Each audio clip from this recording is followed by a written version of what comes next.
Here's your stock market review for today. We had two key pieces of economic data come in today, retail sales, and of course, this is Thursday, we get initial claims and continuing claims. I want to break down those indicators, those economic indicators, and show you how the economy is performing. We're starting to see some slowdown in a couple factors. We're still elevated in retail sales, but it is sliding a little bit lower. Continuing claims still continuing higher. How will this play out? Let's jump in. We'll take a look at some charts and I'll explain everything. If you're just joining me for the first time, thanks so much. Make sure to hit that like and follow button. I'm an economist first and foremost, and I look at the broader economy. Then I ask the question, how will this affect the stock market? Is the economy expanding and therefore will the stock market go higher, or contracting? Is the stock market going to move lower? If that's the kind of content you're looking for, hit that follow button. Here we're looking at initial claims, and I've mentioned this a few times. Initial claims themselves, they're about as flatline as they get. There's really nothing too exciting here. The problem is, it isn't necessarily those individuals who are filing initially as much as those who have already lost their jobs aren't necessarily getting new jobs. And as you can see from this chart, there's actually two here. The continuing claims is in the blue, and then percent of is, this is sort of a look at those who have jobs, lost jobs, the total workforce versus continuing claims, what's the percentage? And as you can see, we're starting to trickle up a little bit higher.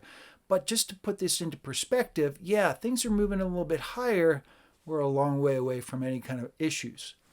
So the Federal Reserve has given us information regarding what they think about employment, that we've seen a slight slowdown.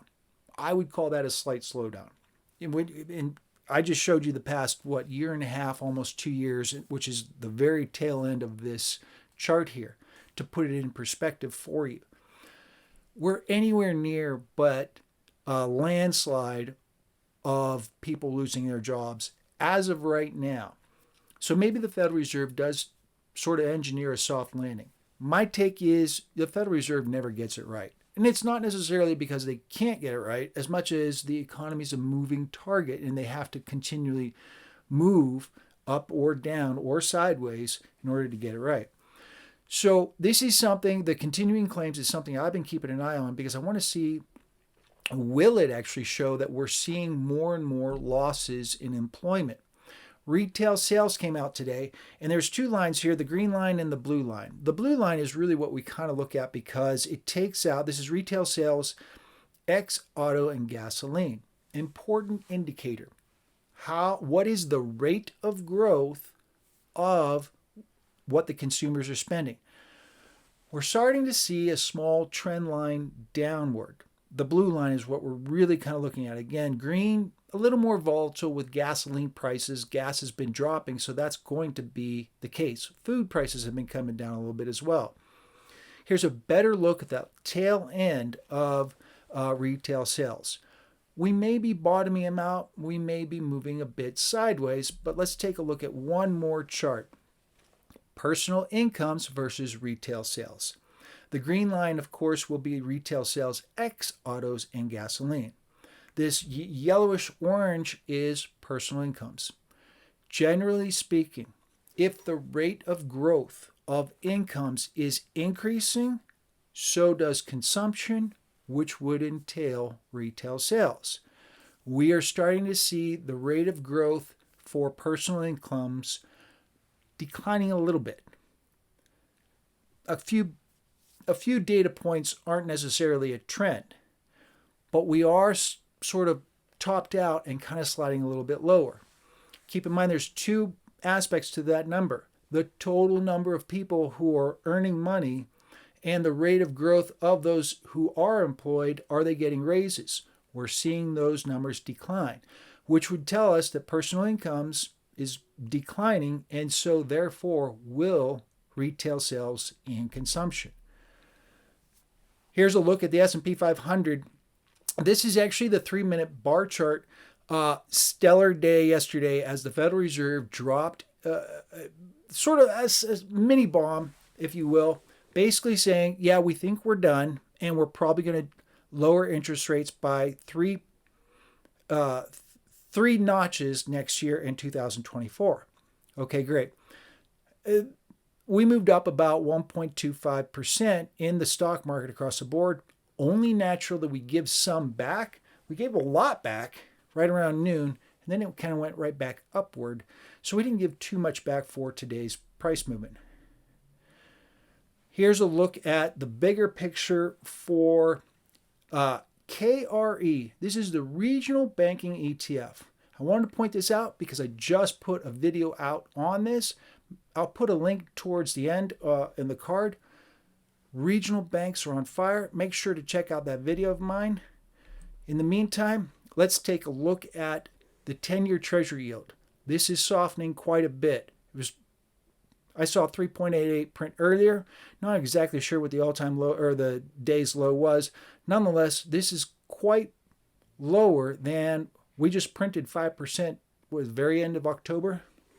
So interest rates are starting to ease a bit. I don't necessarily see unemployment skyrocketing. I do see incomes in consumption and retail sales sliding down a little bit. This will mean revenues for companies, the rate of growth isn't going to be as high, which means valuations for individual stocks are probably going to need to come downward, despite the fact that the 10-year yield is moving downward. Oil took off a little bit yesterday, and from there kind of kept going today.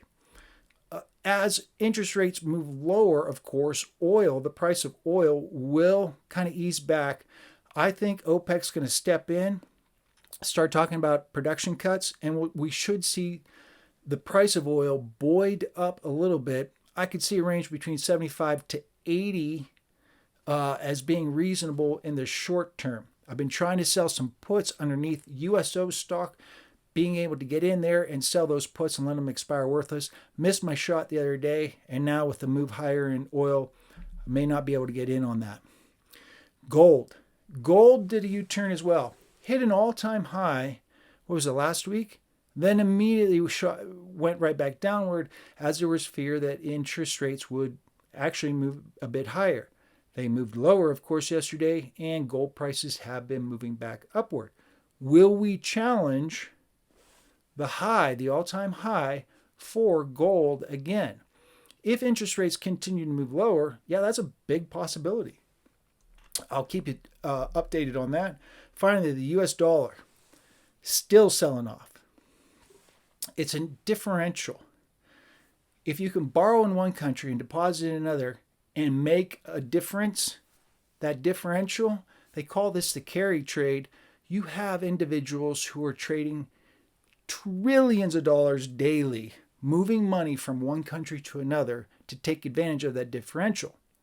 Well, if the differential starts to narrow, where in this case the US 10-year Treasury yield is falling, and relative to other countries, those interest rates remain exactly the same, what will happen is that carry trade will fall apart.